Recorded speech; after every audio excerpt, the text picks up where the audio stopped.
चला जाए बच्चों आगे। अब हम लोगों ने जितना पढ़ा है उसके आधार पर हम लोग सवाल बनाएंगे, देखते हैं हम लोगों से क्वेश्चन बनता है या नहीं बनता है।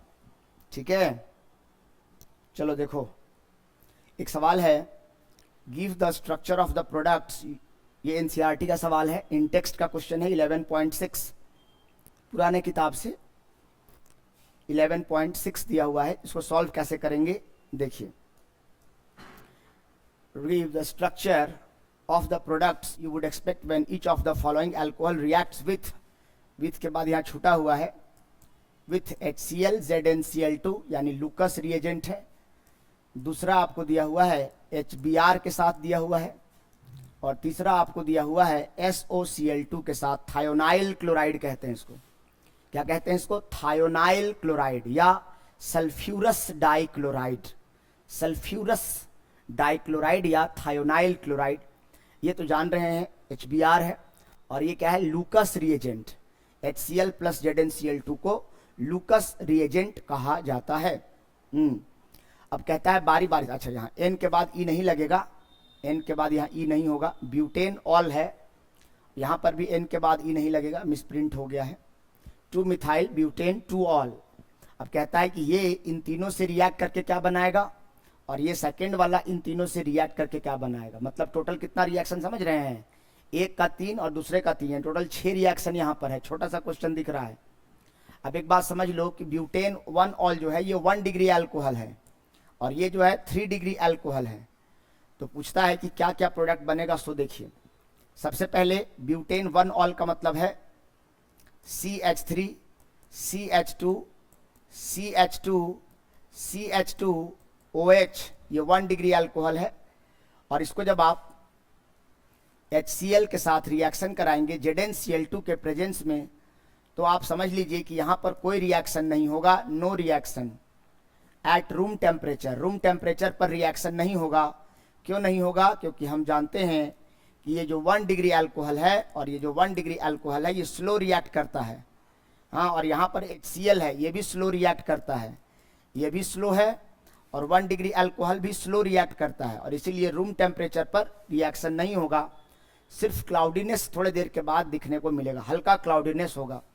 No reaction at room. हाँ, अगर ये 2 डिग्री अल्कोहल होता या 3 डिग्री अल्कोहल होता तो और जितना डिग्री बढ़ता जाएगा उतना फास्ट होता जाएगा। अगर यहाँ HCl की जगह HBr कर देते, HI कर देते, तब और फास्ट हो जाता रिएक्शन। ठीक है, यानी याद रखिएगा, लूकस रिएजेंट सबसे फास्ट कौन करता है? 3 डिग्री अल्कोहल, उसके बाद 2 डिग्री अल्कोहल, और सबसे स्लो कौन करता है? 1 डिग्री अल्कोहल। तो ये 1 डिग्री अल्कोहल है, ये स्लो रिएक्शन करता है, और HCl भी स्लो करता है। सबसे फास्ट कौन करेगा? HI। ठीक है, सबसे फास्ट करेगा। और सबसे फास्ट कौन करेगा? 3 डिग्री अल्कोहल सबसे फास्ट रिएक्शन करेगा। ठीक है, तो ध्यान रखिएगा, एक्सचेंज होगा। दूसरा आपके पास क्या है? यही ब्यूटेन 1 ऑल जब HBr के साथ करेगा तो क्या बनेगा? ये CH3 CH2 CH2 CH2 OH, और इसको जब HBr के साथ रिएक्शन कराओगे तब क्या बनेगा? तो देखो, यहाँ हैलोजन एक्सचेंज होगा, जहाँ अल्कोहल लगा हुआ है वहाँ पर क्या आ जाएगा? Br आ जाएगा, है ना, और H2O बाहर हो जाएगा। तो क्या बनेगा? CH3 CH2 CH2 CH2, और जब वही 1 डिग्री अल्कोहल HBr के साथ करेगा तो ब्रोमीन, और साथ में क्या बाहर हो जाएगा? H और OH मिलकर H2O, इसका H और इसका OH बाहर हो जाएगा। इसी प्रकार थायोनाइल क्लोराइड के साथ भी वही होगा। अगर थायोनाइल क्लोराइड है CH3 CH2 CH2 CH2 1 2 3 4 CH2OH, और इसको जब आप SOCl2 के साथ रिएक्शन कराओगे तो ये रिएक्शन कर जाएगा, और जहाँ OH है वहाँ पर Cl आ जाएगा, CH3 CH2 CH2 CH2, और जहाँ पर OH है वहाँ पर क्या आ जाएगा? Cl आ जाएगा, और साथ में क्या होगा? सल्फर डाइऑक्साइड बाहर हो जाएगा, और साथ में HCl बाहर हो जाएगा। ठीक है, तो ये जो है पहला वाला का हमने देख लिया कि तीनों के साथ कैसे रिएक्शन करेगा। A के साथ नो रिएक्शन, B के साथ जहाँ अल्कोहल है वहाँ पर ब्रोमीन आ जाएगा, और C में आपने देखा कि जहाँ अल्कोहल है वो थायोनाइल क्लोराइड के साथ आपने रिएक्शन कराया है, जिस कारण से जहाँ OH है वहाँ पर क्या आ जाएगा? Cl आ जाएगा। इसको नोट डाउन कर लीजिए। ठीक है, अब इसके बाद हम लोग देखेंगे B यानी 3 डिग्री अल्कोहल इन्हीं तीनों के साथ कैसे रिएक्ट करेगा। इसको नोट डाउन करिए।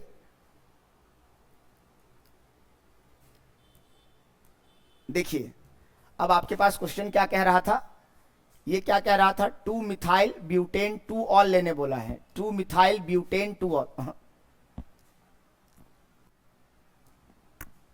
अरे यार, 2 methyl butane 2 all, 2 methyl butane 2 all, यानी सेकेंड कार्बन पर ही अल्कोहल लगा है और सेकेंड कार्बन पर ही मिथाइल लगा है। देखो ब्यूटेन 1 2 3 4, 4 कार्बन है और सेकेंड कार्बन पर अल्कोहल और सेकेंड कार्बन पर मिथाइल, बस और कुछ नहीं बोला है।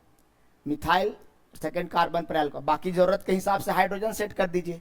तो यहाँ क्या हो जाएगा CH3, यहाँ तो हाइड्रोजन नहीं आएगा, यहाँ CH2 और यहाँ क्या हो जाएगा CH3। ये बन गया आपके पास 2 मिथाइल ब्यूटेन 2 ऑल।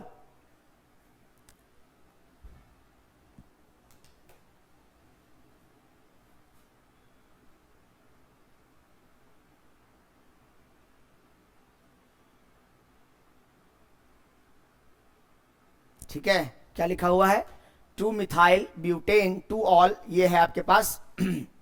अब इसको रिएक्शन कराने बोला है, पहला HCl और ZnCl2 के साथ, लूकस रिएजेंट कहते हैं इसको, और ये 3 डिग्री अल्कोहल है। देखो ये अल्फा कार्बन है, ये बीटा कार्बन है, ये बीटा कार्बन है, ये बीटा कार्बन है, 3 बीटा कार्बन है, इसका मतलब ये 3 डिग्री अल्कोहल है। और 3 डिग्री अल्कोहल तो लूकस रिएजेंट के साथ बहुत वाइग्रसली रिएक्ट करता है, इसका मतलब यहां पर क्या हो जाएगा, बहुत तेजी से CH3 CH2 C के साथ CH3 और C के साथ CH3 और यहाँ OH लगा है, वहां पर क्या आ जाएगा Cl आ जाएगा, और इस प्रकार से 3 डिग्री अल्कोहल बहुत तेजी से बन जाएगा।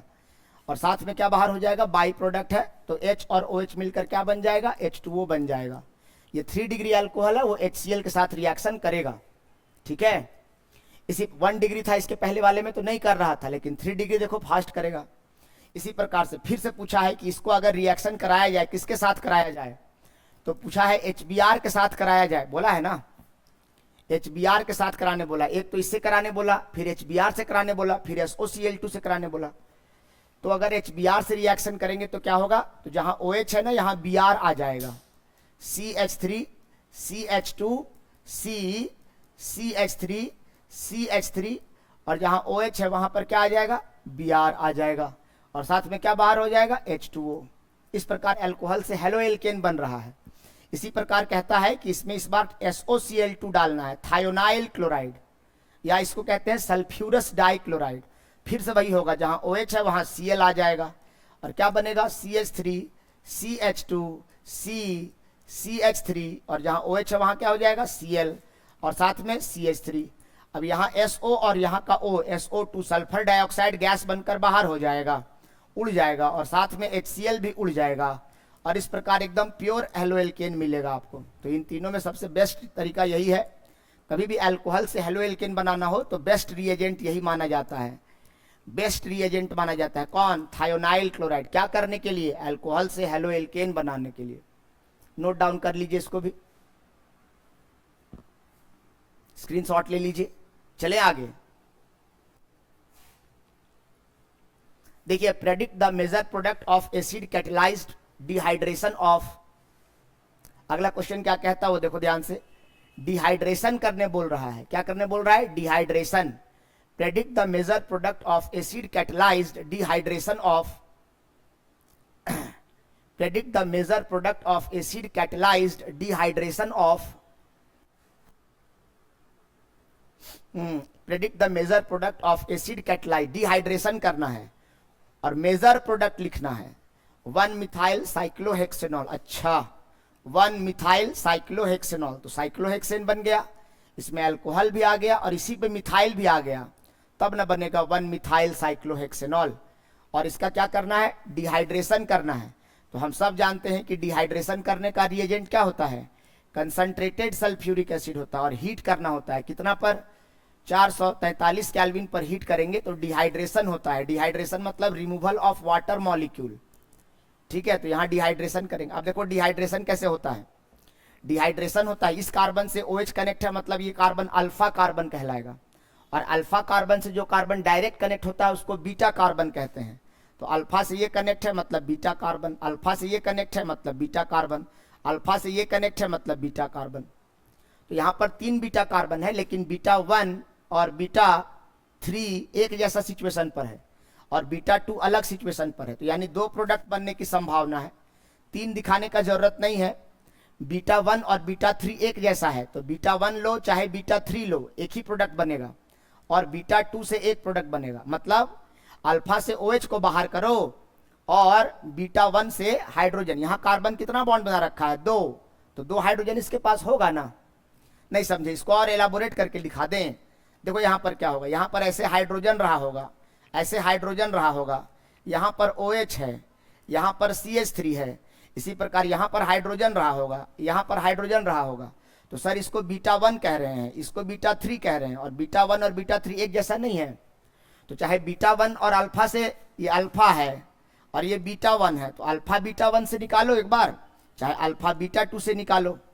मतलब डिहाइड्रेशन जब होता है ना, तो क्या होता है, अल्फा कार्बन से क्या बाहर निकलता है OH, और बीटा कार्बन से क्या बाहर निकलता है H, और अल्फा और बीटा के बीच में क्या आ जाता है, डबल बॉन्ड। तो देखो एक बार अल्फा और बीटा 1 खेलेगा तो कैसे होगा, अल्फा और बीटा 1 यानी बीटा 1 से हाइड्रोजन बाहर हो रहा है और अल्फा से OH बाहर हो रहा है, तो अल्फा और बीटा 1 के बीच में क्या आ जाएगा, डबल बॉन्ड आ जाएगा कि नहीं, डबल बॉन्ड आ जाएगा। तो यहाँ पे आ जाएगा डबल बॉन्ड, और ये CH3 जैसा है वैसा ही रह जाएगा। ठीक है, इसी प्रकार मान लो इस बार बीटा 2 से बाहर हो रहा है, ये बीटा 2 आपका ये वाला कार्बन है, तो इस बार अल्फा कार्बन से OH बाहर हो रहा है और बीटा 2 से हाइड्रोजन बाहर हो रहा है। तो इन दोनों के बीच में, यानी यहां पर इस कार्बन से OH निकल गया और इस कार्बन CH3, तो डबल बॉन्ड इसमें आ जाएगा। जरा सोचो, देखो मैं कहना क्या चाह रहा हूं। इस बार ऐसा प्रोडक्ट बनेगा, अल्फा कार्बन से OH और बीटा कार्बन से हाइड्रोजन हटाना है, तो ये बीटा 2 कार्बन CH3 से एक हाइड्रोजन गया, तो क्या बचा, CH2 बचा, और ये अल्फा कार्बन ये था, यहां से चला गया OH, तो यहां अल्फा से OH और बीटा 2 से हाइड्रोजन गया, तो अल्फा और बीटा 2, ये तुम्हारा अल्फा कार्बन था, ये तुम्हारा बीटा 2 कार्बन था, इसलिए अल्फा और बीटा 2 के बीच में डबल बॉन्ड आ गया। अल्फा और बीटा 2 इस बार खेल रहा है और यहाँ अल्फा और बीटा 1 खेल रहा है, तो ये तुम्हारा अल्फा था, क्यों, क्योंकि यहाँ पर क्या लगा था OH, और ये तुम्हारा क्या था, बीटा 1 था, तो अल्फा और बीटा 1 के बीच में डबल बॉन्ड आ गया। अब कहता है इन दोनों में मेजर प्रोडक्ट कौन है, तो ये वाला प्रोडक्ट मेजर है, क्यों, सेटजेफ रूल के हिसाब से, और ये वाला प्रोडक्ट क्या है, minor, as per सेटजेफ rule. सेटजेफ rule कहता है कि वो वाला एल्कीन ज्यादा स्टेबल होगा जिसके पास अल्काइल ब्रांच जितना ज्यादा होगा, है ना। More highly substituted alkene is a major product, more stable. इन दोनों में एज पर सेटजेफ रूल ये वाला एल्कीन ज्यादा स्टेबल है, क्यों, क्योंकि इसमें ब्रांच लगा हुआ है, ये एल्कीन में ब्रांच लगा हुआ है ना। या अगर नहीं समझ में आता है तो ऐसे समझिए कि जो कार्बन पे डबल बॉन्ड होता है उसको विनाइलिक कार्बन कहते हैं, और विनाइलिक से कनेक्टेड कार्बन को एलाइलिक कार्बन कहते हैं। तो ये एलाइलिक कार्बन हो गया, ये एलाइलिक हो गया, और विनाइलिक से कनेक्ट ये है एलाइलिक। अब एलाइलिक हाइड्रोजन बताओ कितना है, इस पे कितना, 3, इस पे 2, 5 और इस पे 2, 7, यहाँ 7 एलाइलिक हाइड्रोजन है, 7 एलाइलिक हाइड्रोजन है, ठीक है इस पे। और इस पे बताओ कितना एलाइलिक हाइड्रोजन है, देखो जरा, यहाँ पर ये विनाइलिक है और ये विनाइलिक है, और ये वाला हो जाएगा एलाइलिक कार्बन, ये वाला कार्बन हो जाएगा एलाइलिक। तो कितना एलाइलिक हाइड्रोजन है, यहाँ 2 और यहाँ 2, 4 एलाइलिक हाइड्रोजन है। तो जिसके पास जितना ज्यादा एलाइलिक हाइड्रोजन रहेगा वो वाला एल्कीन उतना ज्यादा स्टेबल रहेगा। सो मेरे कहने का मतलब है more is the allylic carbon, more is the stability. जितना ज्यादा एलाइलिक हाइड्रोजन रहेगा उतना ज्यादा स्टेबल रहेगा। वो वाला एल्कीन जिसके पास जितना ज्यादा एलाइलिक हाइड्रोजन वो उतना ज्यादा स्टेबल रहेगा। इसके पास ज्यादा एलाइलिक है, इसीलिए सेटजेफ रूल के हिसाब से ये वाला प्रोडक्ट क्या माना जाएगा, मेजर माना जाएगा, और ये वाला माइनर माना जाएगा। ठीक है, चलो दूसरा क्या है, ब्यूटेन। यहाँ एन के बाद ई नहीं लगाना है, एन के बाद ई क्यों लग रहा है, ब्यूटेन 2 ऑल। अब इसका डिहाइड्रेशन कराना है। देखो ये भी अच्छा सवाल है। ओ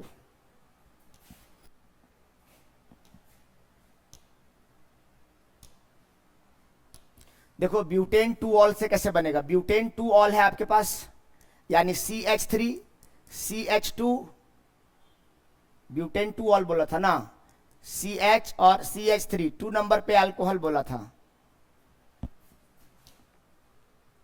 ब्यूटेन 2 ऑल।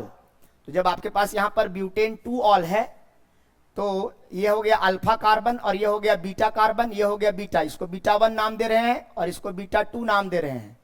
अब डिहाइड्रेशन कराना है, तो डिहाइड्रेशन कराने के लिए क्या करना होता है, कॉन्क H2SO4 और हीट करना होता है। कितना हीट करना होता है, 443 केल्विन। तो मान लो एक बार इस बार हमने बीटा 1 से खेला अल्फा और बीटा 1 से, ठीक है, बीटा 1 एंड अल्फा से खेल रहे हैं और इस बार अल्फा और बीटा 2 से खेलेंगे तो अलग अलग प्रोडक्ट बनेगा। तो अल्फा और बीटा 1 से खेलेंगे तो क्या होगा, बीटा 1 से हाइड्रोजन बाहर होगा तो ये क्या बच जाएगा, CH2 से H गया तो CH, और CHOH से OH चला गया तो बचा क्या, CH, और ये क्या हो गया, CH3। अब ये बीटा 1 और ये अल्फा, इन दोनों को छोड़ के कोई चला गया तो इन दोनों के बीच में डबल बॉन्ड आ जाएगा। इसी प्रकार से इस बार अल्फा और बीटा 2 में खेलना है तो ये अल्फा पे OH, इस बार इन दोनों के खेल रहे हैं तो ये दोनों एज इट इज रह जाएगा। CH3 ऐसा ही रह जाएगा, CH2 ऐसा ही रह जाएगा और CH से चला गया OH, अल्फा से अल्कोहल गया तो बीटा से हाइड्रोजन जाएगा तो CH3 से हाइड्रोजन गया CH2। अब इसको भी कोई छोड़ के चला गया तो ये 3 बॉन्ड पर आ गया, इसको भी कोई छोड़ के चला गया तो 3 बॉन्ड पे आ गया तो इन दोनों के पीछे डबल बॉन्ड आ जाएगा। अब कहता है कि इन दोनों में मेजर कौन है, फिर से वही बात, तो ये विनाइलिक कार्बन, ये विनाइलिक कार्बन, ये विनाइलिक कार्बन, ये विनाइलिक कार्बन। अरे जो कार्बन डबल बॉन्ड से बंधा होता है उसको विनाइलिक कार्बन कहते हैं ना, और विनाइलिक के बगल वाले को एलाइलिक कहते हैं। ये एलाइलिक नहीं है, खाली ये एलाइलिक है। यहाँ ये एलाइलिक है और ये एलाइलिक। किसके पास ज्यादा एलाइलिक हाइड्रोजन है, यहाँ पर है 3 और 3 6 एलाइलिक हाइड्रोजन है, 6 एलाइलिक हाइड्रोजन। और यहाँ पर कितना एलाइलिक हाइड्रोजन है, 2 एलाइलिक हाइड्रोजन। तो सेटजेफ रूल क्या कहता है कि वो वाला एल्कीन ज्यादा स्टेबल होगा जिसके पास जितना ज्यादा एलाइलिक हाइड्रोजन होगा। इसका मतलब ये वाला जो प्रोडक्ट बना है ब्यूट 2 इन, ये वाला क्या बनेगा, मेजर। ऊपर वाला क्या बनेगा, मेजर एज पर सेटजेफ रूल, और ये वाला क्या बन जाएगा, माइनर। इसका नाम क्या होगा, ब्यूट 1 इन या ब्यूटीन। क्लियर है, चलिए स्क्रीनशॉट ले लीजिए इसका भी। अब देखो ये वाला नोट करके ऑब्जेक्टिव एग्जाम में पूछा जाता है कि पावर अल्कोहल का कॉम्पोजिशन क्या होता है। ये पावर अल्कोहल अभी पेट्रोल में डाला जाता है आजकल, यही पहले पूरा पेट्रोल खरीद के हम लोग डालते थे, लेकिन अब पेट्रोल पंप वाले क्या करते हैं, सरकार, भारत सरकार ने क्या किया है कि 80% पेट्रोल रहेगा और 20% इथेनॉल को मिलाकर नया पेट्रोल बनाया जाता है जिसको हम लोग पावर अल्कोहल कहते हैं। और आजकल पेट्रोल पंप में यही पावर अल्कोहल चलता है जिससे इंजन को किसी प्रकार का कोई नुकसान भी नहीं होता है और हमें दूसरे देशों से जो हम तेल खरीदते हैं वो हमें कम खरीदना पड़ता है, क्योंकि अल्कोहल तो हम अपने देश में भी बना सकते हैं और इस प्रकार हमारा जो पैसा है वो हमारे देश में काफी हद तक रह जाता है। एटलीस्ट 20% तो बच रहा है ना, वो हम दूसरे काम में लगाएंगे। तो इस प्रकार से पेट्रोल में इथेनॉल मिलाया जाता है, इसी को कहते हैं पावर अल्कोहल, और इसी का इस्तेमाल गाड़ियों में ईंधन के रूप में आजकल किया जा रहा है। रेक्टिफाइड स्पिरिट, ये रेक्टिफाइड स्पिरिट का कॉम्पोजिशन याद रखना है, 95.4 के आसपास होता है, लेकिन आप मोटा मोटी ऑप्शन देख के समझ जाओगे। Absolute alcohol, 100% alcohol. और फॉर्मेलिन क्या होता है, किसी भी डेड बॉडीज को या जीव जंतु को खराब होने से बचाने के लिए हम लोग उसमें क्या करते हैं, फॉर्मेलिन में डालकर रखते हैं। जैसे अगर कोई डेड हो गया उसको 3-4 दिन तक प्रिजर्व रखना है, 10 दिन तक प्रिजर्व रखना है या 1 महीना प्रिजर्व रखना है, तो उसको हम लोग फॉर्मेलिन में डालकर रखते हैं। ये फॉर्मेलिन खराब होने से बचाता है।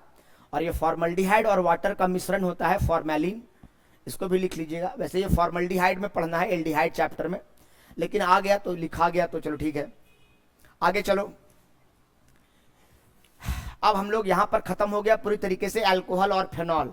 अब ईथर छोटा सा टॉपिक है तो हम लोग अब ईथर डिस्कस करेंगे। देखिए ईथर 2 तरीके से बनाया जा सकता है। ईथर क्या होता है सर, तो ऑक्सीजन के दोनों तरफ यदि कार्बन हो जाए तो उसको ईथर कहते हैं। और नोमेनक्लेचर में हम लोग पढ़े हैं कि ईथर का IUPAC नेम क्या होता है, एल्कोक्सी एल्केन होता है। जिधर छोटा चेन रहेगा उधर ऑक्सी लगा देना है और जिधर बड़ा चेन रहेगा उधर एल्केन बोलना है। याद है, methoxy ethane, ethoxy propane, ethoxy butane, इस प्रकार से, ठीक है। ऑक्सीजन के दोनों तरफ कार्बन है तो वो ईथर कहलाएगा प्यारे।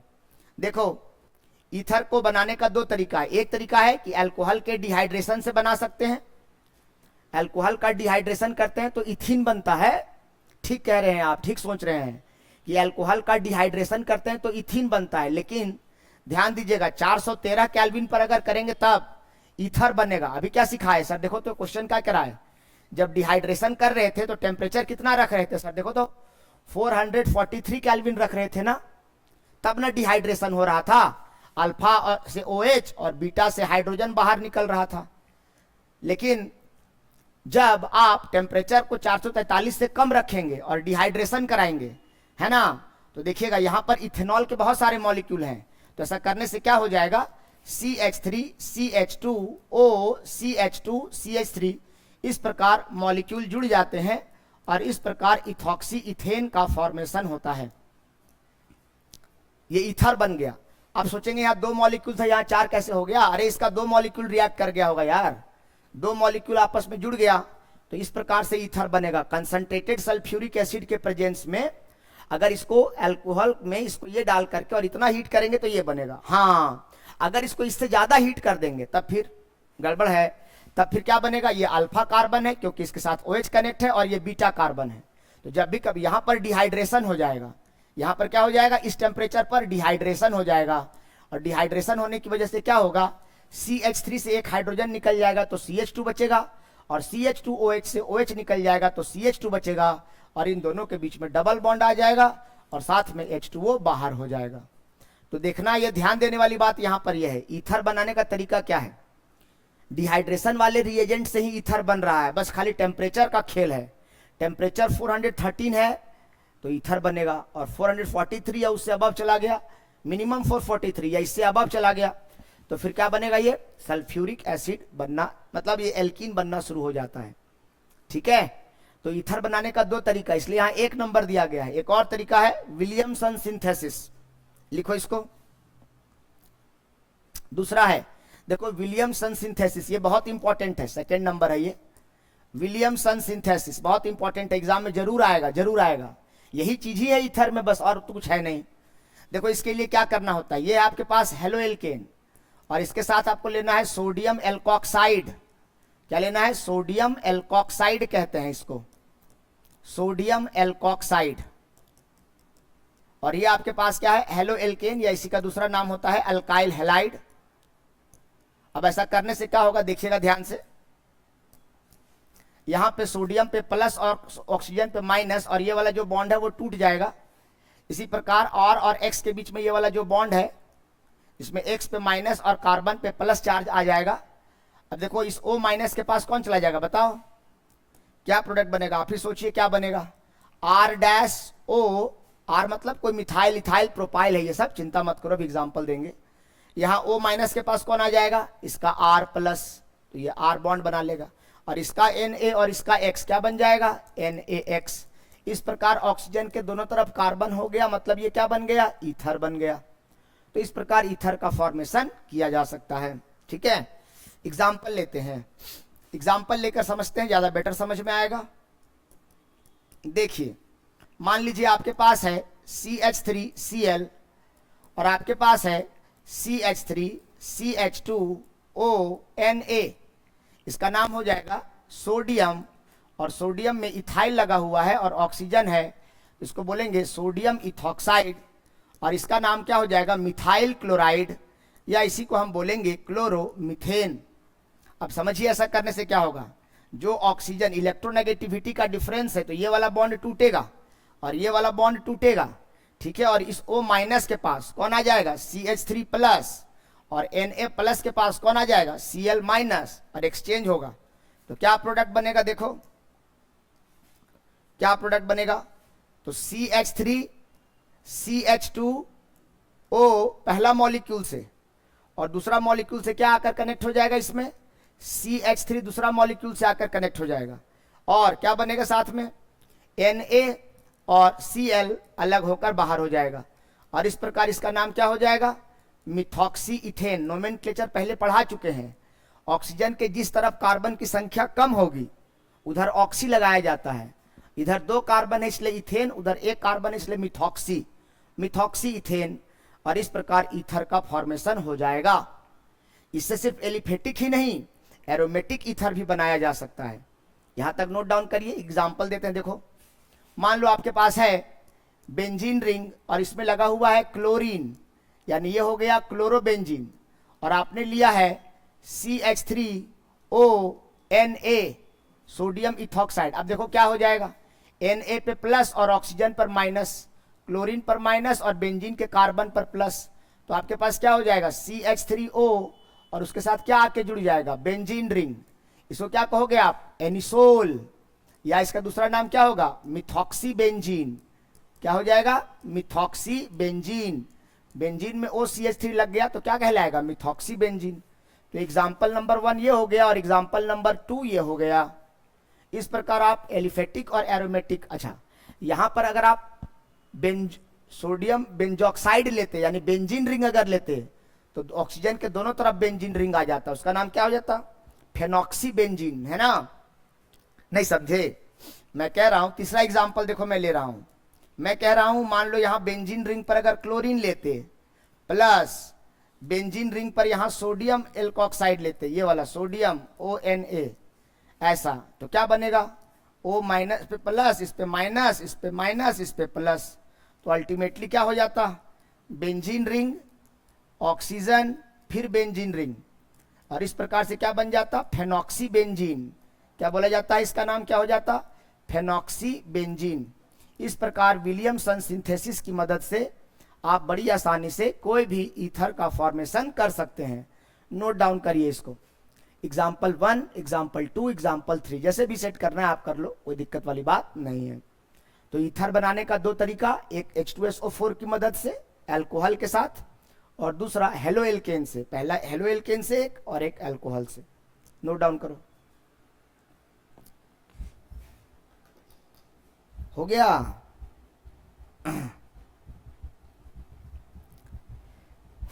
इसके बाद कुछ क्वेश्चन भी करना है, देखते हैं क्या है।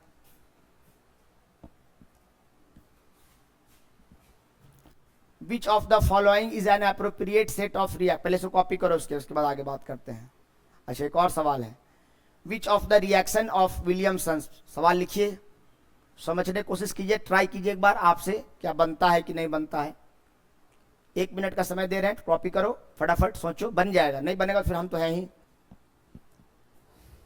ट्राई कर पाए, सोच पाए आप, नहीं सोच पाए, जो सोच पाए बहुत बढ़िया, और बनाए हैं तो चेक कर लेते हैं, और नहीं तो अगर नहीं बना पाए तो कोई बात नहीं, ये थोड़ा सा ध्यान समझेंगे, बन जाएगा। देखो इससे पहले भी कोई सवाल है क्या, नहीं है। चलो देखो, कहता है right the reactions, okay, Williamson synthesis का रिएक्शन लिखना है ऑफ 2-इथॉक्सी 3-मिथाइल पेंटेन, ओके। अच्छा ये बनाना है, किससे बनाना है, इथेनॉल से, अच्छा, और 3-मिथाइल पेंटेन ऑल से। 3-मिथाइल पेंटेन तो डैश क्यों लगा हुआ है, 1 मिनट, ये एनसीईआरटी का क्वेश्चन है, और एनसीईआरटी का है टेक्स्ट 11.10, 3-मिथाइल पेंटेन 2 ऑल है, 2-इथॉक्सी 3-मिथाइल पेंटेन, ठीक है। यहाँ पे पेंटेन 2 ऑल किया हुआ है प्यारे, यहाँ पर पेंटेन 2 ऑल है, यहाँ ई नहीं लगेगा, और यहाँ 2 ऑल लिखा हुआ है, ठीक है, दिमाग में रखेंगे। चलिए अब क्वेश्चन क्या कह रहा है वो समझो। विलियमसन सिंथेसिस में होता क्या है पहले ये समझो। विलियमसन सिंथेसिस में रिएक्शन होने के लिए 2 चीज चाहिए, एक आपको चाहिए हेलोएल्केन और दूसरा आपको चाहिए सोडियम एल्कोक्साइड। अगर ये 2 चीज दिया है तभी रिएक्शन होगा, अगर ये 2 चीज नहीं दिया है तो रिएक्शन नहीं होगा। अब यहां पर देखिए क्वेश्चन में क्या क्या चीज दिया हुआ है, स्टार्टिंग फ्रॉम इथेनॉल आपको दिया हुआ है, अल्कोहल दिया हुआ है, देना चाहिए था हेलोएल्केन, लेकिन दिया क्या है, अल्कोहल। तो पहले इस इथेनॉल से हेलोएल्केन बना लीजिए, क्या बना लीजिए, हेलोएल्केन बना लीजिए। तो अभी आपने क्या सीखा, इसको HBr के साथ ट्रीट कर दें, SOCl2 के साथ ट्रीट कर दें। अरे अल्कोहल से हेलोएल्केन बनाना सीखे ना, तो इसको HBr के साथ ट्रीट कर दोगे तो ब्रोमो वाला बन जाएगा, SOCl2 के साथ ट्रीट कर दोगे तो क्लोरो वाला बन जाएगा, और इस प्रकार CH3 CH2 OH के जगह पर CH3 CH2 क्या हो जाएगा, Br हो जाएगा, और क्या बन जाएगा, ब्रोमो इथेन। चलो एक चीज नहीं दिया है, मतलब इनडायरेक्टली दिया है, इथेनॉल दिया है ना, तो इथेनॉल से हम क्या बना लिए, ब्रोमो इथेन। और दूसरा चीज होना क्या चाहिए, सोडियम एल्कोक्साइड। अब सोचो कि सोडियम एल्कोक्साइड कैसे बनाएंगे, इससे 3-मिथाइल पेंटेन 2 ऑल। दूसरा चीज क्या दिया है, पेंटेन 2 ऑल। अच्छा तो 1 2 3 4 5 पेंटेन बोला है और सेकेंड कार्बन पर अल्कोहल बोला है, ठीक है। और 3 नंबर पे मिथाइल बोला है ना, तो 3 मिथाइल ऊपर लिख देते हैं, नीचे जगह नहीं हो, तो ये हो जाएगा। इधर से काउंटिंग किए हैं तो 2 पे ऑल लगा दिए हैं और 3 पे मिथाइल लगा दिए हैं। बाकी सब में अपनी जरूरत के हिसाब से हाइड्रोजन सेट करेंगे। ये कार्बन 1 बना रखा है तो 3 हाइड्रोजन देंगे, ये 1 2 3 बना रखा है 1 हाइड्रोजन देंगे, ये 1 2 3 बना रखा है 1 हाइड्रोजन देंगे, 2 बना रखा है 2 हाइड्रोजन देंगे, 1 बना रखा है 3 हाइड्रोजन देंगे। और इस प्रकार ये बन गया 3 मिथाइल पेंटेन 2 ऑल। लेकिन ये तो अल्कोहल दिया हुआ है और हमको तो सोडियम एल्कोऑक्साइड बनाना है, कोई बात नहीं, 3 मिथाइल पेंटेन 2 ऑल। यानी प्यारे यहाँ पर ये जो अल्कोहल दिया हुआ है, हमको यहाँ अल्कोहल नहीं चाहिए था, यहाँ O के साथ जहाँ H लगा है हमको यहाँ O के साथ Na चाहिए ना, O के साथ क्या होना चाहिए Na। तो जब इस सिचुएशन में फंस गए हैं तो इसको सोडियम के साथ ट्रीट कीजिए, कोई भी सोडियम के साथ 2Na जो भी लेना है 2Na 2 सोडियम के साथ ट्रीट करेंगे। तो ऐसा करने से क्या होगा, O पे जो माइनस है और H पे जो प्लस है उसके पास कौन आ जाएगा, सोडियम आ जाएगा, ठीक है। और ऐसा प्रोडक्ट बनेगा CH3 CH2, उसके साथ क्या बनेगा CH, और CH के साथ क्या लगा रहेगा CH3, उसके बाद क्या होगा CH, और जहां OH था प्यारे अब वहां क्या हो जाएगा ONA, और फिर क्या हो जाएगा CH3। अब ये आपके पास प्रोडक्ट बना एक ये और दूसरा प्रोडक्ट बना ये। अब इन दोनों को आप रिएक्शन करा के विलियमसन करा सकते हो कि नहीं करा सकते हो।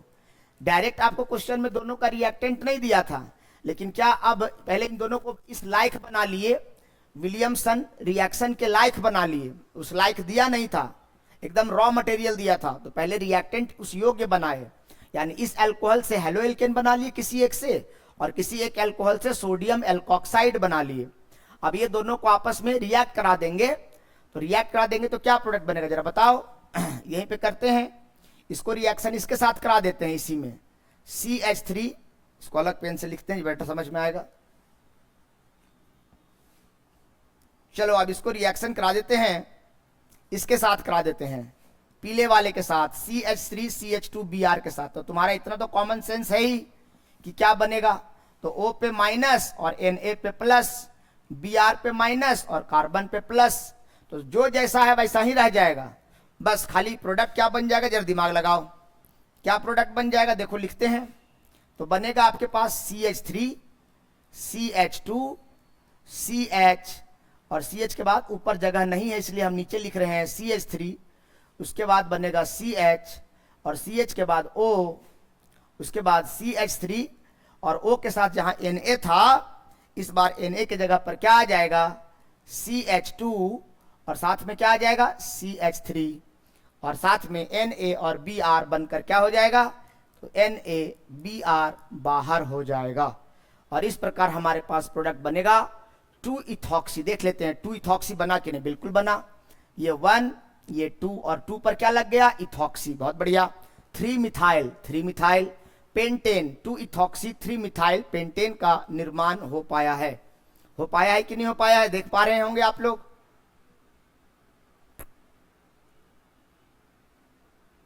दिख रहा है ना। तो इस प्रकार से बड़ी सरलता से हम लोग बना सकते हैं प्रोडक्ट। तो पहले हम अल्कोहल से ये बना लिए, उसके बाद इससे हम ये बना लिए और इन दोनों को फिर जोड़ दिए, दोनों का जो प्रोडक्ट बना उनको आपस में रिएक्शन करा के, और इस प्रकार से हम प्रोडक्ट, ये 1 लिखा हुआ है, बॉन्ड मत समझ लेना यार, 1 2 3 4 और ये 5 लिखा हुआ है, ये मत समझ लेना, उसके साथ रिएक्शन करवा रहे हैं, ठीक है। चलो अच्छा क्वेश्चन था, बढ़िया सवाल था, दमदार, सीबीएसई में आने लायक क्वेश्चन है ये।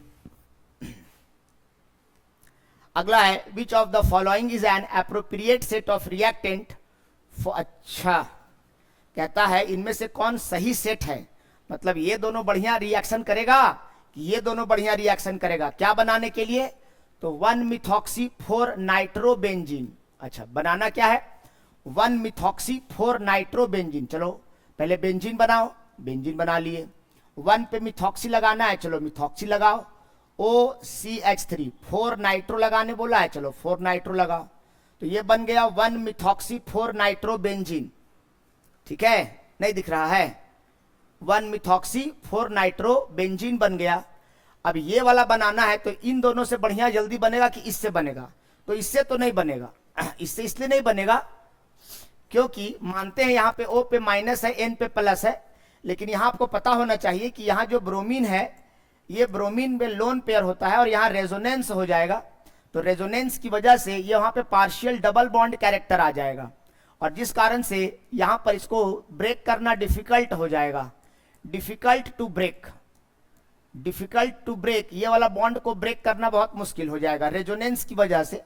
यहाँ ये लोन पेयर जब बॉन्ड पेयर बन जाएगा तो ब्रोमीन को हटाना बहुत मुश्किल हो जाएगा और जब तक ब्रोमीन हटेगा नहीं तब तक ये वाला पार्ट यहाँ जुड़ेगा नहीं।